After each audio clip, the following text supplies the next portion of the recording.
আবু হুরায়রা রাদিয়াল্লাহু তাআলা আনহু বলেন, রাসূল সাল্লাল্লাহু আলাইহি সাল্লাম বলেছেন, মান আইকাজা আহলাহু, রাতে যদি কেউ তার স্ত্রীকে জাগায়, ফাসাল্লায়া জামিয়ান, দুইজন মিলে একসাথে 2 রাকাত সালাত আদায় করে বা ভিন্ন ভিন্ন ভাবে 2 রাকাত সালাত আদায় করে, তো কুতিবা মিনাজ যাকিরিন ওয়াজ যাকিরাত, তাহলে তার নামটা ওই তালিকায় চলে আসবে যারা আল্লাহকে নিয়মিত ডাকে। বোঝা যায় না মনে হয়?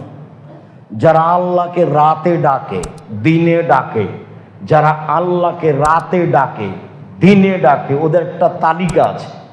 তো একটা মানুষ যদি রাতে তার স্ত্রীকে ঘুম থেকে উঠায় দিয়ে দুইজন মিলে মাত্র 2 রাকাত সালাত আদায় করে, তাহলে এদের স্বামী স্ত্রীর নামটা ওই তালিকায় লিখে দেওয়া হবে যারা আল্লাহকে ডাকে।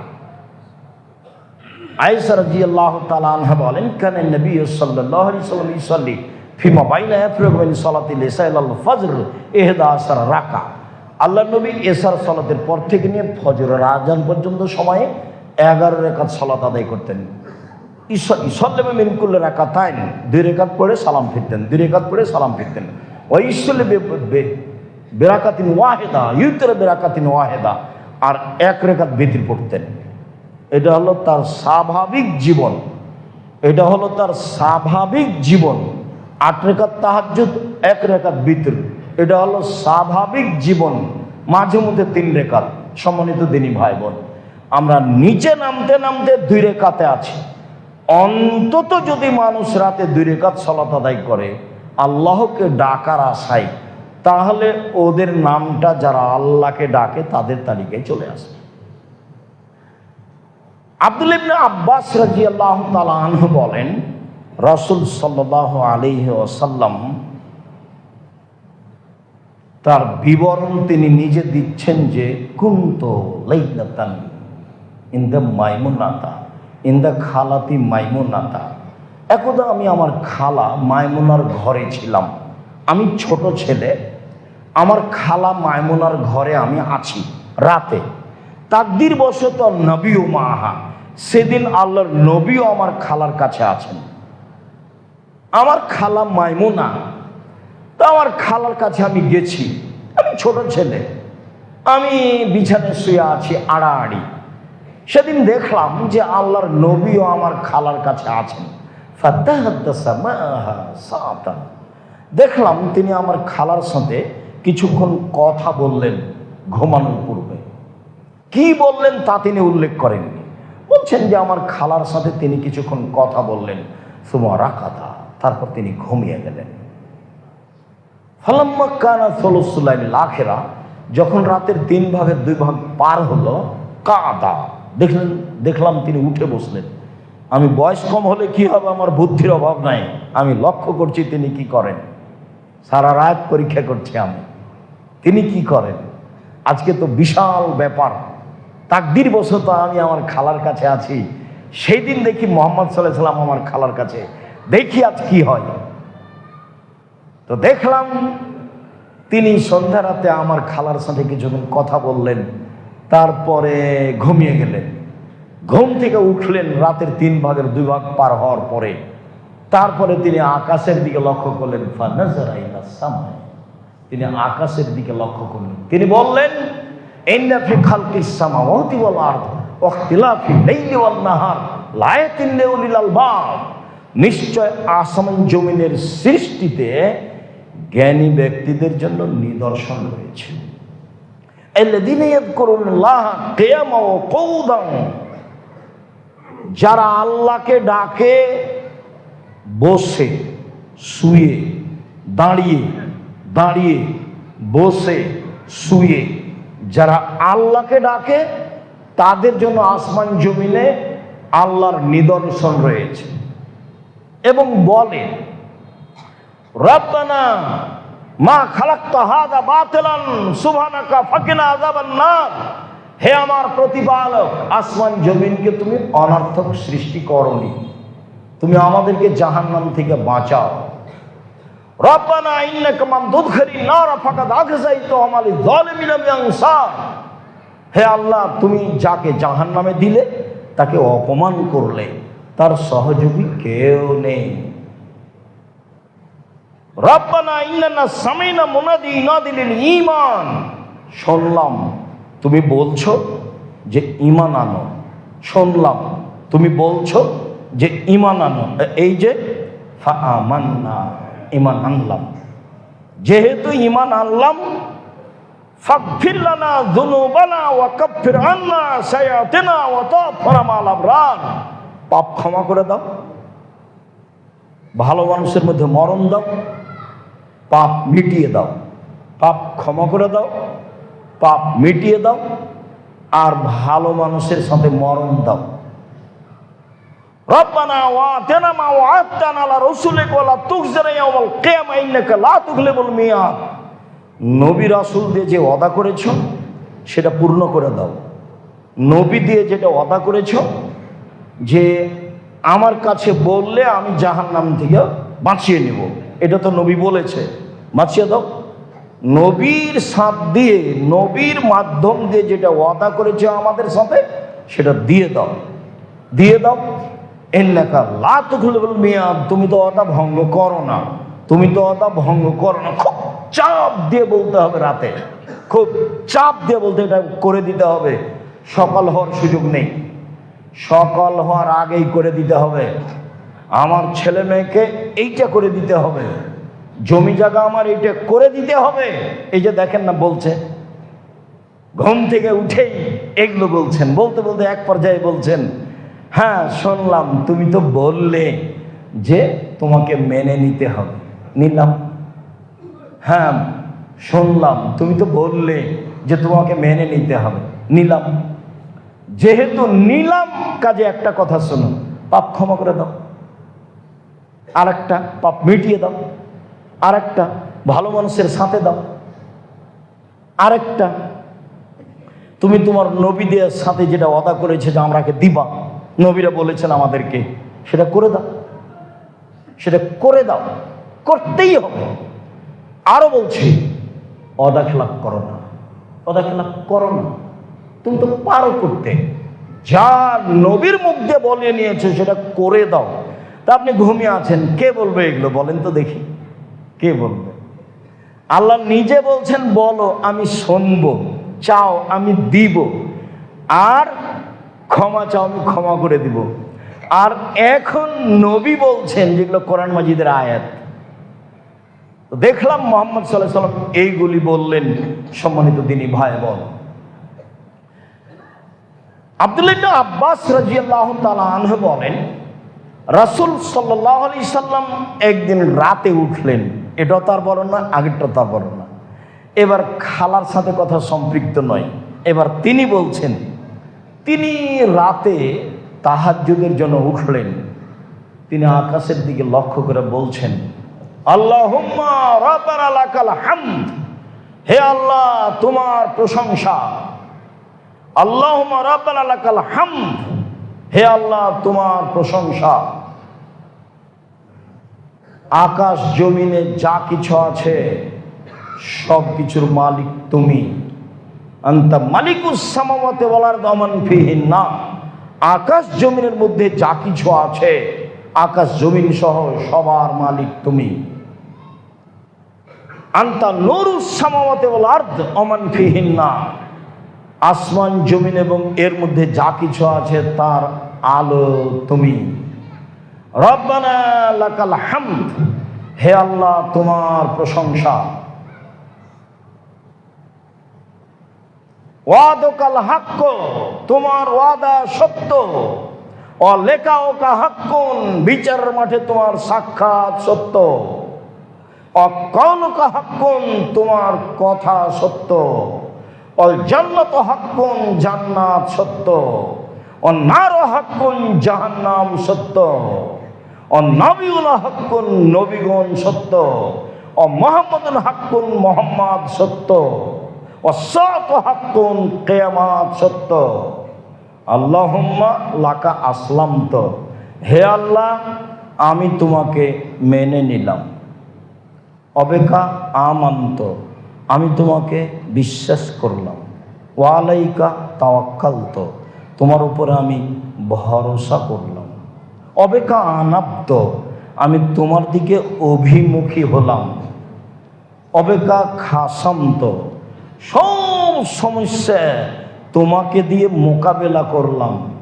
ওয়া ইলাইকা হাকামত, তোমাকে বিচারক বলে মেনে নিলাম।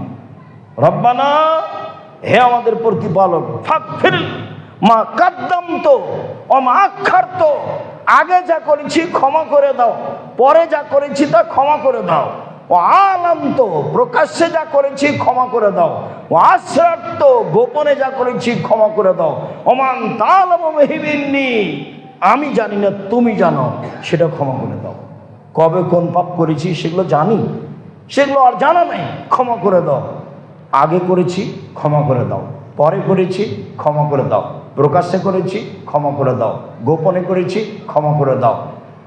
যা বললাম বললাম, আমি জানি না তুমি জানো, সেটাও করে দাও। আনতাল মুকাদ্দিম, তুমি আগে থেকে আছো। আনতাল মুআক্খির, তুমি পরেও থাকবা। আনতাল মুকাদ্দিম, তুমি পিছনের লোককে সামনে করতে পারো। আনতাল মুআক্খির, তুমি সামনের লোককে পিছনে করতে পারো, তুমি এটা পারো। আনতাল মুকাদ্দিম আনতাল মুআক্খির, লা ইলাহা ইল্লা আনতা ওয়া লা ইলাহা গায়রুকা, তুমি ছাড়া কোনো মাবুদ নেই, সত্য সত্যই তুমি, সত্যই মাবুদ। আল্লাহ নবী এগুলো বললেন, লম্বা হয়ে গেল। যারা যুবক যুবতী, তাদের সময় হলো 3 দিন, এই দোয়া মুখস্থই করতে হবে। আর আপনার জন্য সময় হলো 7 দিন, মুখস্থ করতেই। ভোর রাত্রে উঠে বলতেই হবে, আল্লাহুম্মা লাকাল হামদু আনতা কাইয়্যুমুস সামাওয়াতি ওয়াল আরদি মান ফিহিন্না, ওয়া লাকাল হামদু আনতা মালিকুস সামাওয়াতি ওয়াল আরদি মান ফিহিন্না, ওয়া লাকাল হামদু আনতা নূরুস সামাওয়াতি ওয়াল আরদি মান ফিহিন্না, ওয়া লাকাল হামদ ওয়াদাকাল হাক্কু ওয়া লিকাওয়াকা হাক্কুন ওয়া কাওলুকা হাক্কুন ওয়াল জান্নাতু হাক্কুন ওয়ান নারু হাক্কুন ওয়ান নাবিয়ুনা হাক্কুন ওয়া মুহাম্মাদুন হাক্কুন ওয়া সাআতু হাক্কুন। আল্লাহুম্মা লাকা আসলামতু ওয়া বিকা আমানতু ওয়া আলাইকা তাওয়াক্কালতু ওয়া ইলাইকা আনাবতু ওয়া বিকা খাসামতু ওয়া ইলাইকা হাকামতু ফাগফির লি মা কাদ্দামতু ওয়া মা আখারতু ওয়া মা আসরারতু ওয়া মা আলামতু ওয়া মান তাআলামু বিহিন্নি আনতাল মুকাদ্দিমু ওয়া আনতাল মুআক্খিরু লা ইলাহা ইল্লা আনতা ওয়া লা ইলাহা গায়রুকা। বলতেই হবে। টিভির পাশে বসে আছেন কেন? কেন থাকবেন? এশার সালাত আদায় করে মাথায় ডুবিয়ে দোকানে বসে থাকেন কেন? শরম হয় না কেন? হায়া হয় না কেন? লজ্জাবোধ হয় না কেন? লোকের পিছনে পিছনে দৌড়িয়ে বেড়ান কেন? অমুকের চরিত্র ফুলের মতো পবিত্র, ওগুলো কি দেখাতে চান আপনি? আপনি কার পিছনে দৌড়াচ্ছেন? কেন দৌড়াচ্ছেন? বুদ্ধি বিবেক হারিয়ে গেছে? বুদ্ধি বিবেক কি পশু প্রাণীর কাছে বিক্রি করেছেন? এমনি আল্লাহ বলছেন যে ওরা পশু প্রাণীর মতো, ওরা গরু ছাগলের মতো, ওরা কুকুর সিরিগের মতো, বরং তার চেয়ে খারাপ। মানুষকে আল্লাহ এই কথা বলেন, মানুষকে। কেন আপনি ঘুরে বেড়াবেন? কেন ঘুরে বেড়াচ্ছেন? কি বুঝাতে চাচ্ছেন? বাস দিন মজুরি করবেন, খাবেন, দুনিয়া শেষ। আর একটু বেড়ে করেন, চাকরি করেন, বোধে যেখানে হোক না কেন। আর একটু বেড়ে করেন, জমি চাষ করেন। আর একটু বেড়ে করেন, ব্যবসা করেন। সত্যবাদী ব্যবসায়ী হলে, সৎ ব্যবসায় হলে নবীর সাথে থাকতে পাবেন সহজ, নবীর সাথে থাকা কঠিন। কোরাইব বলছেন, রাবি ইবনে কাব বলছেন যে আমি একদিন রাসূলের সাথে রাতে ছিলাম, ফাআতাইতুহু বিওয়াজুহি ওয়া হাজাতিহি, তো আমি মেশক আর অজুর পানি নিয়ে আসলাম। তো আমার এটা দেখে খুব খুশি হয়ে গেছে। আল্লাহ রাসূল, বাহ, ভালোই তো, তুমি মেশক নিয়ে এসেছো, অজুর পানি নিয়ে এসেছো, খুবই খুশির ব্যাপার। সাল মাসে তুই চাও, কিছু চাও, আমি তোমাকে দিব। মানুষ অধীনস্থ লোকের উপরে খুশি হলে মানে দিতে চাই কিছু। যেমন আপনার অনেক কর্মচারী আছে, আহমদ জি, বেশ ভালোই তো তীরে বলার সাথে সাথে উপস্থিত। ঈদের দিনে আপনি একে স্বেচ্ছায় কিছু দিয়ে দিবেন। আর একজন খালেদ নেই, খালেদ নেই, খালেদ নেই। অনেকক্ষণ পরে এসেছে, জি স্যার আসসালামু আলাইকুম, আমাকে ডাকছিলেন। তোকে দিয়ে হবে না রে, তুই কালকে চলে যাস। এই হলো স্বাভাবিক ব্যাপার। তো রাতে যখন নিয়ে গেছেন অজুর পানি আর মেশক, তখন দেখে খুশি হয়ে গেছেন। আল্লাহ রাসূল বলছেন, সালমা সেনা, চাও, কিছু চাও, কিছু চাও। তখন সাহাবী বলছেন, আসআলুকা মুরাফাকাতাকা ফিল জান্নাহ, কি আর চাইবো দুনিয়াতে, আপনার সাথে জান্নাতে থাকতে চাই। আল্লাহ রসুল গায়েবের খবর জানতেন না, নইলে এভাবে বলতেন না। চাও, যেমন বলেছেন চাও তেমনি বলছেন আপনার সাথে জান্নাতে থাকতে চাই। যেমন বলেছেন জান্নাতে আপনার সাথে থাকতে চায়, তখন তো বেকায়দা হয়ে গেছে। তখন বলছেন আওয়াকায়রা জালেক, না না না না, এটা নয়, অন্য কিছু চাও, অন্য কিছু চাও, অন্য কিছু চাও। তখন সাহাবী বলছেন হো যা কাও, ওটাই চাই, ওটাই চাই। তখন আল্লাহ রসুল বলছেন ফাইন্দি আল্লাহ নাফসির বিকাসরাতি সুজুদ, তাহলে তাহাজ্জুদ পড়ে আমাকে সাহায্য করো। আমি আসলে এমনি কাউকে নিয়ে থাকতে পারবো না। আমি চাইলেই কাউকে আমার পাশে জান্নাতে নিয়ে থাকতে পারবো, এটা আমি পারবো না। আমাকে একটা সহযোগিতা করো, একটা কাজ করো, কি তাহাজ্জুদ পড়ো, তাহলে আমি তোমাকে নিয়ে সাথে থাকার চেষ্টা করব। দেখলেন পৃথিবীর সবচেয়ে বড় মানুষ, আদম থেকে নিয়ে কিয়ামত পর্যন্ত পৃথিবীর ইতিহাসে এত বড় মানুষকে জন্ম নেয়নি। বিচারের মাঠে যা বলবেন তাই হবে, যেটা বলবেন সেটাই হবে, এইভাবে ক্ষমতা দিয়ে দেবেন আল্লাহ। এরপরে বলছেন যে আমি তোমাকে জান্নাতে সাথে নিয়ে থাকতে পারবো না, তুমি আমাকে সাহায্য করো। একজন সাহাবীকে বলছে কি সাহায্য করবা? তাহাজ্জুদ পড়ো, আমি চেষ্টা করব। যদিও দু একটা পথ আছে সরাসরি নবীর সাথে থাকা যায়, তার একটা হলো সত্যবাদী ব্যবসায়ী নবীর সাথে থাকবে, তার আর একটা হলে দুইটা মেয়ে যদি কেউ লালন পালন করে, দুইটা মেয়ে কি লালন পালন আপনার মতো নয়, কি বিদ্যা শিক্ষা দেয়, 1, 2 শিষ্টাচার শিক্ষা দেয়, 3 তার সাথে ভালো আচরণ করে। শিষ্টাচার আমি তো আর আপনি তো জানি না শিষ্টাচার কি জিনিস, কতদিন যে আপনাকে বললাম শিষ্টাচার কি জিনিস। তো মেয়ের নখটা বড় আছে, এইটা কি শিষ্টাচার? মেয়ের নখে নেল পালিশ আছে, এইটা কি শিষ্টাচার? মেয়ের সামনে চুল ছোট আছে, এইটা কি শিষ্টাচার? মেয়ে নগ্ন পোশাক পরে আছে, এইটা কি শিষ্টাচার? কোনটা শিষ্টাচার? মেয়ে দোলা ভাইয়ের সাথে বসে বসে গল্প করছে, এইটা কি শিষ্টাচার? প্যান্ট পরে স্কুল কলেজ যাচ্ছে, এইটা কি শিষ্টাচার? শিষ্টাচার কোনটা? 1 বিদ্যা শিখিয়ে দিল, 2 শিষ্টাচার শিখিয়ে দিল, 3 ভালো আচরণ করলো। এ নবীর সাথে থাকবেন, তখন দেখেছেন এইভাবে থাকবেন জমা ধরে একসাথে, মানে একসাথে থাকবেন দুইটা মেয়ে। আমি আর আপনি যেভাবে বুঝিছি সেটা নয়। বাপই বুঝে না শিষ্টাচার কাকে বলে, ও দাদাও বুঝে না, ওর মাও বুঝে না, এমনি খায় পায়খানা করে দিন কাটায়। বাপে বিবাহ দিয়েছে তাই ও শ্বশুর বাড়ি এসেছে, স্বামীর কাছে গেছে তাই সন্তান হয়েছে, জন্য মা। মা কাকে বলে তার জানা নেই। জানা থাকলে এমনটা হবে কেন? মা মানে বহুবার বলেছি মা কাকে বলে। জাবের রাদিয়াল্লাহু তাআলা আনহু বলেন, আল্লাহর নবী বললেন সবাই এখানে থামো, আমরা সকালে মদিনায় ঢুকবো। আমি জাবের বললাম আল্লাহর নবী আমি নতুন বিবাহ করেছি, আমাকে বাড়ি যেতে অনুমতি দেন। আল্লাহ নবী বললেন বিবাহ করেছো? জি। কুমারী মেয়ে বিবাহ করেছো? জি না। তালাক প্রাপ্ত মেয়ে বিবাহ করেছো? জি। কুমারী মেয়ে বিবাহ করলে না কেন? তুমি তার সাথে খেলতো, তোমার সাথে খেলতো। আল্লাহ রাসূল শোনেন, আমার বাপ উহুদের যুদ্ধে মারা গেছেন, 9 জন মেয়ে রেখে আমার 9 জন বোন আছে। আল্লাহর নবী আমার আব্বা মারা গেছেন উহুদের যুদ্ধে, আমার 9 জন বোন আছে। 9টা মেয়ে রেখে মারা গেছেন, 9টা মেয়ে। ফাকরাহুনা তাযাওয়াজা মিসলাহুন্না, তাদের সমবয়সের মেয়েকে বিবাহ করা পছন্দ করিনি 4টা কারণে।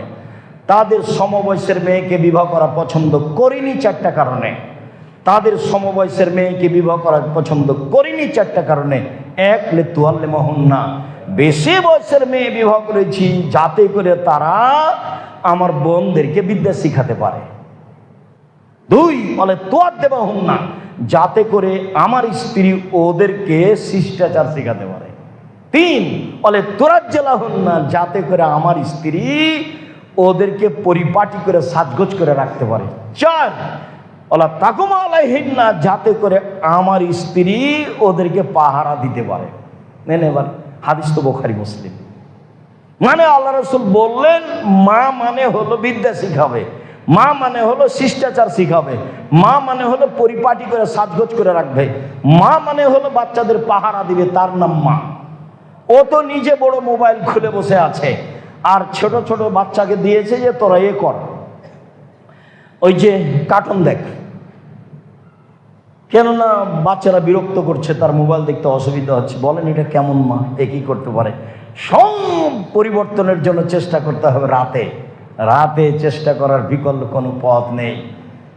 উবাদা ইবনে সামিত বলেন, রাসূল সাল্লাল্লাহু আলাইহি সাল্লাম বলেছেন, মান কামা আওতার মিন আখিরিল লাইলে, কেউ যদি রাতে উঠে, সুম্মা কালা, রাতে উঠে বলে, লা ইলাহা ইল্লাল্লাহু ওয়াহদাহু লা শারীকা লাহু লাহুল মুলকু ওয়া লাহুল হামদু, আল্লাহ ছাড়া কোনো মাবুদ নেই, তার কোনো শরীক নেই, রাজত্ব তার, প্রশংসা তার, আল্লাহ ছাড়া কোনো মাবুদ নেই, তার কোনো শরীক নেই, রাজত্ব তার, প্রশংসা তার, ও সুবহানাল্লাহি ওয়া আলহামদুলিল্লাহি ওয়া লা ইলাহা ইল্লাল্লাহু আকবার, তার পবিত্রতা বর্ণনা করি, তার প্রশংসা করি, তিনি ছাড়া কোনো মাবুদ নেই, ওয়ালা হাওলা ওয়ালা কুওয়াতা ইল্লা বিল্লাহ, আল্লাহর শক্তি ছাড়া নড়াচড়া করার কোনো শক্তি নাই। সুম্মা দা, এরপরে এখন দোয়া করলো, যা বলবে তাই কবুল হবে, যা বলবে।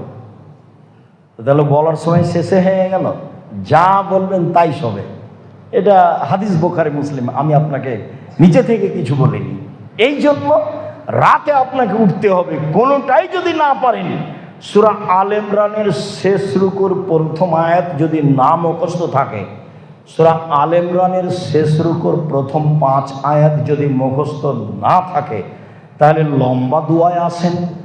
যদি লম্বা দোয়া মুখস্থ না থাকে, তাহলে অজু করে ডান কাতে শুয়ে যাবেন রাত 10টায়। বাড়িতে কারফু জারি থাকবে, কারফু মানে শুইতেই হবে রাত 10টায়, যে কোনো মূল্যে, যে কোনো মূল্যে রাত 10টায় শুয়ে যেতে হবে। তাহলে আপনি 3টায় উঠতে পারবেন, এদিকে 2 ঘন্টা, ওদিকে 3 ঘন্টা, 5 ঘন্টা পরে উঠে যাবেন। উঠে গিয়ে যদি কিছুই না পারেন, তাহলে এইটা, লা ইলাহা ইল্লাল্লাহু ওয়াহদাহু লা শারীকা লাহু লাহুল মুলকু ওয়া লাহুল হামদু ওয়া হুয়া আলা কুল্লি শাইইন কাদির ওয়া সুবহানাল্লাহি ওয়া আলহামদুলিল্লাহি ওয়া লা ইলাহা ইল্লাল্লাহু আকবার ওয়া লা হাওলা ওয়া লা কুওয়াতা ইল্লা বিল্লাহ। এখন যা বলবেন সেটা গ্রহণ হবে, যা বলবেন। তারপরে আপনি সালাত আদায় করেন, সালাতও কবুল হবে, যেটা বলবেন সেটাই কবুল হবে। সম্মানিত দিনী ভাই বোন, আপনি শেষ রাতে উঠেছেন মানে আপনি আল্লাহর এখন কাছে হয়ে গেছেন। একাধিক হাদিস শুনলেন। যদিও সিজদায় মানুষ সবচেয়ে আল্লাহর কাছে হতে পারে, সবচেয়ে বেশি কাছে হতে পারে মানুষ সিজদায়। তো ঠিক আছে, রাতে যখন আপনি সালাত আদায় করলেন, তখন তো আপনি সিজদায় গেলেন, এখন সবচেয়ে কাছে হয়ে গেছেন। একে তো রাত, এক তো সিজদা, এবং সবচেয়ে কাছে হয়ে গেলেন। এখন ফাকসেরু ফিদ দুআয়ে, বেশি বেশি দোয়া করেন। আব্দুর রাজ্জাক সাহেব, কোরআন মাজিদ তো সিজদায় পড়া যাবে না, যদি পড়া না যায় তাহলে আপনি বলেন আল্লাহুম্মা ইন্নী আসআলুকাল হুদা ওয়াত তুকা ওয়াল আফাফা ওয়াল গিনা, নইলে আপনি বলেন আল্লাহুম্মা ইন্নাকা আফুউন তুহিব্বুল আফওয়া ফা'ফু আন্নী, নইলে আপনার যেটা মুখস্থ আছে সুবহানাকা আল্লাহুম্মা রাব্বানা ওয়া বিহামদিকা আল্লাহুম্মা ইগফিরলি, নইলে আপনি বলেন আল্লাহুম্মা ইন্নী আউযু বিরিজাকা মিন সাখাতিকা ওয়া বিমুআফাতিকা মিন উকুবাতিকা ওয়া আউযু বিকা মিনকা লা উহসি সানাআ আলাইকা আনতা কামা আসনাইতা আলা নাফসিক। যেভাবে আপনার স্মরণ আছে, আব্দুর রাজ্জাক সাহেব এগুলো কিছুই নাই। কি করবো তাহলে? ঠিক আছে, রাতে উঠেন, সুন্দর করে অজু করেন। সুন্দর অজু মানে সব জায়গায় 3 বার করে ধুইত করবেন। সুন্দর করে অজু করার পরে যদি 8 রাকাত পড়তে না পারেন, তাহলে 1 রাকাত 2 রাকাত পড়েন। 2 রাকাত পড়ে এবার চলেন, সহজ পথে যাই। এতক্ষণ যা বললেন আব্দুর রাজ্জাক হিসাবে এগুলোর কাছাকাছি হতে পারছি না, কি করি তাহলে? 2 রাকাত সালাত আদায় করি। কিভাবে করব? সূরা ইখলাস আর ফালাক, আর না হলে 2টাই সূরা ইখলাস। এটাও কি বুঝি না? কুল হুয়াল্লাহু আহাদ, অন্তত এটা তো বুঝি। তো শুধু একটাই মুখস্থ আছে, সূরা ইখলাস। আচ্ছা ঠিক আছে, ওটাই হোক। প্রথম রাকাতও এটাই, দ্বিতীয় রাকাতে এটাই। আর যদি পারেন তাহলে প্রথম রাকাতে কাফেরুন আর দ্বিতীয় রাকাতে ইখলাস। কাফেরুনের ইখলাস পড়লেন, 2টা ইখলাস পড়লেন, দিয়ে সুন্দর করে ওযু করেছেন। এবার সালাম ফিরলেন। এবার সালাম ফিরে আপনি কেবলামুখী হয়ে এবার হাত উঠান। হাত উঠিয়ে বললে কথা ফেরত দেওয়া হয় না, ফেরত দিতে লজ্জা পায়। 1, 2, চাওয়া কাজটা সব সবচেয়ে পছন্দনীয় লাইসা সাইয়ুন আকরামা ইনদাল্লাহি মিনাদ দুআ, চাওয়া কাজটা আল্লাহর কাছে যত পছন্দনীয়, পৃথিবীর কোনো কাজ তার কাছে তত পছন্দনীয় নয়। চাওয়া, যে মুখখান বন্ধ করে থাকে, চুপটি লেগে থাকে, ওর উপর আল্লাহ না খুশ থাকেন। মাল্লাম এসেলে একদম আলাইহি, যে চায় না তারপরে আল্লাহ রাগান্বিত, যে চায় না তারপরে আল্লাহ রাগান্বিত। আপনার চাইতে সমস্যাটা কোথায়? আপনি একটু বলেন না কেন আমার ছেলেকে আলবানি করে দাও, তুমি আমাকে দেশের সবচেয়ে বড় ব্যবসায়ী করে দাও, চান না কেন? চাইলে সমস্যাটা কি? ঢাকায় আমার বাড়ি করে দাও, এত অঞ্চলে জমি জায়গা করে দাও, চাইলে সমস্যাটা কি? ছোট চাইবেন কেন? ছোট চাইবেন কেন? সবসময় বড় চাইবেন। চাইলে খুশি হন, আর না চাইলে অসন্তুষ্ট হন। মুখখান বন্ধ করে থাকেন কেন? 2 রাকাত সালাত আদায় করে হাত তুলেন, যদি বলেন দাও তাহলে এইভাবে, আর যদি বলেন এখনই দাও তাহলে এইভাবে, এক্ষুনি দাও, ভোর হতে হতে দিতে হবে। এটা প্রথম হলো দোয়া ইউনুস পড়বেন। আব্দুর রাহিম দোয়া ইউনুস জানি না, মানে ইসমে আজম, তো ইসমে আজম যে জানা না থাকে তাহলে দোয়া ইউনুস পড়েন, লা ইলাহা ইল্লা আনতা সুবহানাকা ইন্নী কুনতু মিনাজ জালিমিন। এ হলো দোয়া ইউনুস, এটাই দোয়া ইসমে আজম। এরপরে দুরুদ পড়েন, দুরুদে ইব্রাহিম, অন্য কোনো দুরুদ পড়বেন না। দুরুদে ইব্রাহিম পড়ার পরে এবার বলেন কি চাচ্ছেন, আল্লাহকে বলেন, নিয়মিত বলবেন। যতক্ষণ পর্যন্ত আপনার শরীর স্বাস্থ্যে কুলাবে ততক্ষণ পর্যন্ত আল্লাহকে বলতে থাকেন। আর 1 ফোঁটা চোখের পানি আল্লাহর কাছে যত প্রিয়, পৃথিবীর কোনো কিছু আল্লাহর কাছে তত প্রিয় নয়। হজ কাজটা আল্লাহর কাছে অত প্রিয় নয়, 1 ফোঁটা চোখের পানি আল্লাহর কাছে যত প্রিয়। পুরো রমজানের সিয়াম আল্লাহর কাছে অত প্রিয় নয়, অথচ দামি ইবাদত 1 ফোঁটা চোখের পানি আল্লাহর কাছে যত প্রিয়। তাহলে হাত তুলে বললে ফিরিয়ে দেন না, চাইলে খুশি হন। তাহলে কান্নাকাটি করে চাচ্ছি, ভোর রাতে চাচ্ছি, সব একসাথে মিলে গেছে, এবার উনি দিবেনই, আজ দেখ আর কাল দেখ, এই দৃঢ় বিশ্বাস নিয়ে আপনি রাতের শেষে আল্লাহকে বলবেন। সম্মানিত দিনী ভাই বোন, আজকের আলোচনার শেষে এসে প্রথম যেটা বলছি সেটা হলো এই মসজিদের সাথে যারা মাদ্রাসা গড়তে চাচ্ছেন তাদের বলছি, অবশ্যই আল্লাহকে বলবেন নিজের কাজটা, তারপরে কোনো কথা। যারা সাথে আছেন সবাইকে বলছি, 2, বদনাম থেকে বেঁচে থাকবেন। আজ থেকে নিয়ে চিরদিনের জন্য বদনাম বন্ধ, মুখ বন্ধ, মুখ ব্যবহার হবে না। দোকানপাটে বসে আড্ডা পিটবেন না, চিরদিনের জন্য আড্ডা পিটা হারাম। কারো পিছনে পড়বেন না, কারো বদনাম করবেন না। একদিন খালি বললেন যে ও খারাপ মানুষ, খারাপ মানুষ, এটা আপনি 1 পাল্লায় দেন, আর 40 বছরের তাহাজ্জুদ আপনি 1 পাল্লায় দেন, ওটা ভারী হবে। কারণ ওটা মানুষের সাথে জড়িত। ক্ষমা নেন, এবার কীভাবে ক্ষমা নেবেন? ওর হাত ধরে ক্ষমা নিতে হবে, তাহলে তো ক্ষমা হবে না। সুদ হলো সবচেয়ে খারাপ পাপ। 1 টাকা সুদ খেলে 36 বার জেনা করে যত পাপ হয়, 1 টাকা সুদ খেলে তার চেয়ে বেশি পাপ হয়। সুদের 17টা ভাগ রয়েছে, ছোট ভাগ হলো মার সাথে জেনা করলে যত পাপ হয়। সুদ একেবারেই নিচে নেমে যাওয়া কথা। সুদ, কোটি কোটি টাকা সুদ খেয়েছেন, আজকে বলছেন সব লেনদেন বন্ধ করলাম, ক্ষমা করে দাও। তা আল্লাহ বলবেন ঠিক আছে দিলাম। সহজ কেন? তার সাথে জড়িত। কারো কথা বলেছেন ও খুব খারাপ, এবার আপনি ক্ষমা চান দেখি।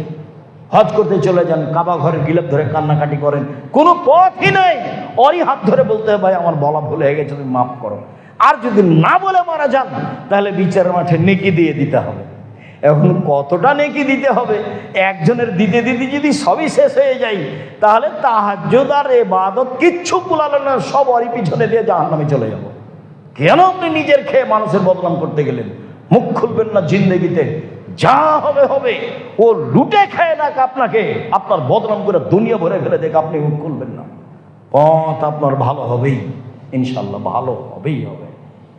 আর মাকে কোনোদিন খারাপ চোখে দেখবেন না। মাকে বলবেন ভাগ্নি আমার কাছে খাবে, ভাগ্না আমার কাছে খাবে, বোনেরা আমার কাছে খাবে, আব্বার যত আত্মীয় স্বজন আছে সব আমার কাছে খাবে। আপনি দুশ্চিন্তা করবেন না। আপনি কেন এত চিন্তা করেন? আম্মা ওর কাছে থাকবো না, ওর কাছে থাকবো, আমার নাতি আসে নাতনি আসে, কেউ খেতে দিতে চায় না, মন ভারী হয়ে যায়। এটা হবে কেন?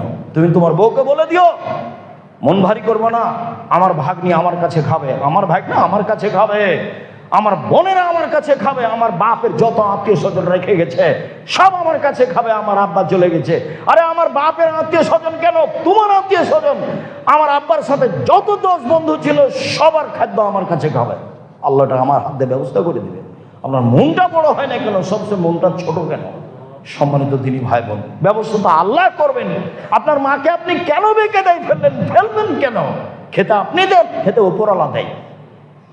যখন আপনি নিজে স্বামী স্ত্রী খেলেন তখন দুইজনের খাদ্য আল্লাহ দিল। ভাগ নিয়ে আসলো 3 জনের দিল, ভাগ নিয়ে আসলো 4 জনের দিল, বোনেরা আসলো 5 জনের দিল, 50 জন আসলো। আপনার হাত দিয়ে 50 জনের খাওয়ার ব্যবস্থা করলো। ওর ঠেকা বেঁধেছে, ওর অভাব আছে, আপনাকে দিয়ে ও ব্যবস্থা করে দিবে। আপনি আল্লাহকে বলেন, আপনি পিছাওটানি কেন? ফকির মিসকিনকে খারাপ বাসেন কেন? যে ভিক্ষা চায় তাকে মাফ করেন বলে কেন? দরজায় ভিক্ষুক আসলে মন খারাপ করেন কেন? আপনার মা তো করতো না।